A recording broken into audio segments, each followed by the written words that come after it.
Alright, so we're starting our squats this week. We're going to show you the kettlebell squat today. When we get warmed up for these, we're going to, like we did with the deadlift, continue to use the squat as our warm-up. So we'll use a light weight. You can even use body weight. You can get a stick. You like to push the stick up against some sort of thing in the, on the ceiling or a beam or just anything like that. It doesn't matter. Get some tension.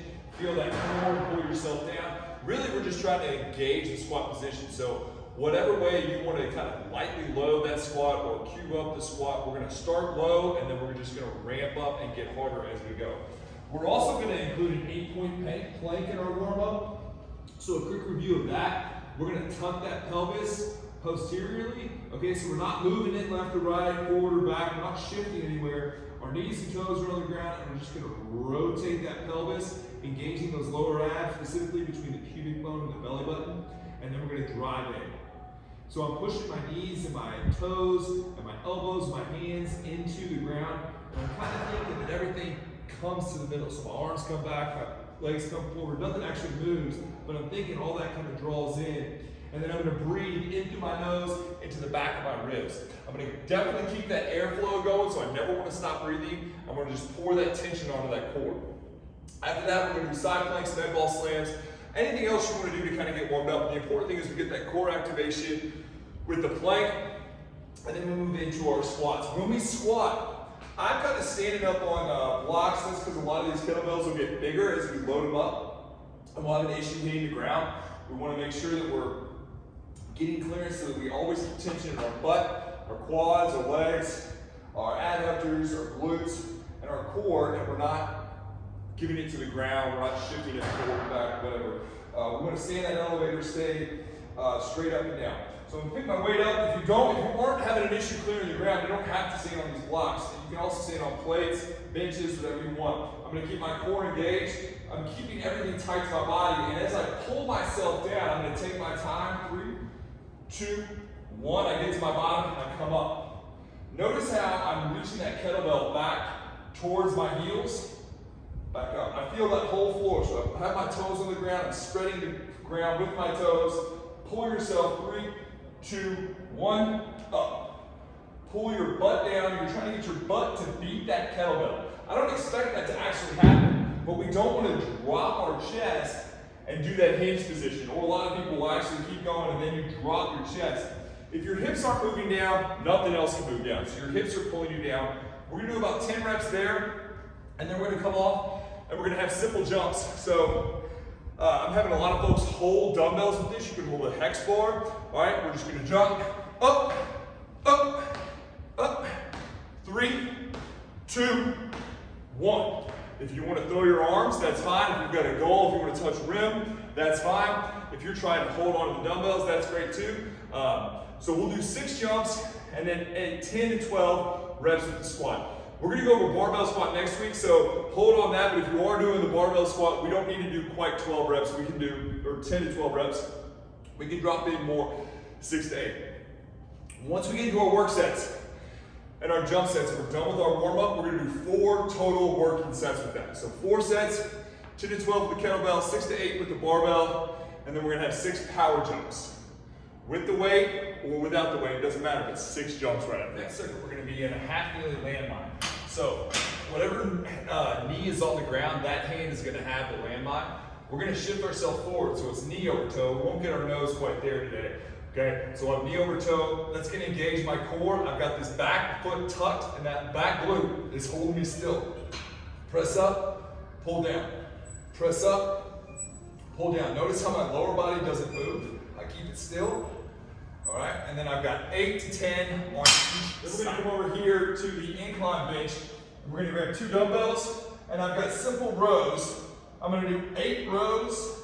Feel those shoulder blades come together. Lower the weight, don't just drop it. You want to make sure you row and then lower. Row and then lower. So we'll do 8, and on number 8, we're going to hold the top, squeezing the arms in together, keeping that chest proud. We'll hold for 8 seconds, and set it down. Make sure that we're not sinking, collapsing over top of the bench like this. We want to be nice, tall, proud chest, reach your butt, your legs are active, and a big range of motion. After that, we'll come off the bench, and we'll have scarecrow rows.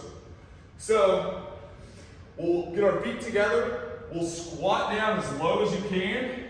We're gonna go up, external rotation, press overhead, and then retrace your steps. Row, external rotation, overhead press, back down, and retrace your steps. Row, press, back down, okay? So we'll have 10 to 12 of those as well. We'll run through that whole series with the press, the row, and the scarecrow fly. We'll run through that 4 times each, okay? Take a minute, take a minute and a half, take 2 minutes afterwards, especially this upper body stuff. You should be going hard enough to where you need that rest. So make sure that you get that 2 minutes rest and then back on it 4 rounds. All right, for our last circuit, we've got a kettlebell swing. We're gonna do backwards duck walks with a kettlebell, and then we're gonna do some lateral side circles. So a lot of legs here to finish this off. We're gonna get our kettlebell out in front of us. We're gonna get our weight loaded back into our hips. We're gonna shoot the kettlebell back and throw forward, okay? Making sure that we're keeping that spine long, and we're not really bending the knees a whole lot. We're shooting the hips back, reaching that kettlebell back, and throwing forward straight out in front of you, okay? When we're done, we just retrace our steps. So we're doing 10 to 12 there. Then we're gonna get our kettlebell, and we're gonna stand with our feet on the outside of the kettlebell. We're gonna squat down, and then we're just gonna take a nice walk backwards. Here, trying to keep our butt low, our chest high, okay? I've got a nice setup out here we can walk uphill. So if you can find an uphill to walk up, that's fantastic. We're gonna try to take 20 total steps. So staying low, we've got 10 each side. Keep that kettlebell back. Don't let the kettlebell roll in front of you. Keep those arms attached to that body. We got 20 steps backwards. After that, I try to set 2 cones, 10 yards apart. We're gonna take really 3 slides to the left, 3 slides to the right. Just a little defensive slide action. Trying to go as fast as possible, pushing off that leg, and we're moving. Up and back is 1, we're doing 5. So we're trying to get that heart rate up. These backward walks are gonna do it. Those side slides are gonna do it. We're moving in 4 different directions, left, right, front, back. So we're moving in multiple directions there and doing the kettlebell swing. We have 4 rounds here. And then after that, if you want a little extra carry, we're going a 4-minute farmer's carry. Some folks are running tight on time. Some folks are like, you're crazy. We're gonna try to take 50% of your body weight, holding it, and we're gonna do a 4-minute farmer's carry. Now you're not gonna get 4 straight minutes of holding that weight. So ideally, we're gonna set it down as little as possible and make that rest happen as short of amount of time as possible. 4 minutes, get a distance, and then figure out how many times you can make it between those 2 spots. And then next week when we come back, we'll try to beat it, and we'll try to beat it subsequently after that. So you're always in a competition with yourself. So for our last circuit, we've got the kettlebell swing. We're gonna do 10 to 12 reps. Then we have our backwards walk, 20 total steps. Keep the arms pinned to your body, sit low, butt down, chest up. Then we're gonna have our side slides, and we'll complete, for up back, it's gonna be 1, we'll do 5 of those. Okay, so you're gonna be working about 20 seconds on that. So we'll do 4 rounds of that, and if you have time after, we'll do the 4-minute farmer's carry, which is a kettlebell in each hand. Don't let the kettlebell slide around. Nice tall posture, strong abs. Walking for 4 straight minutes.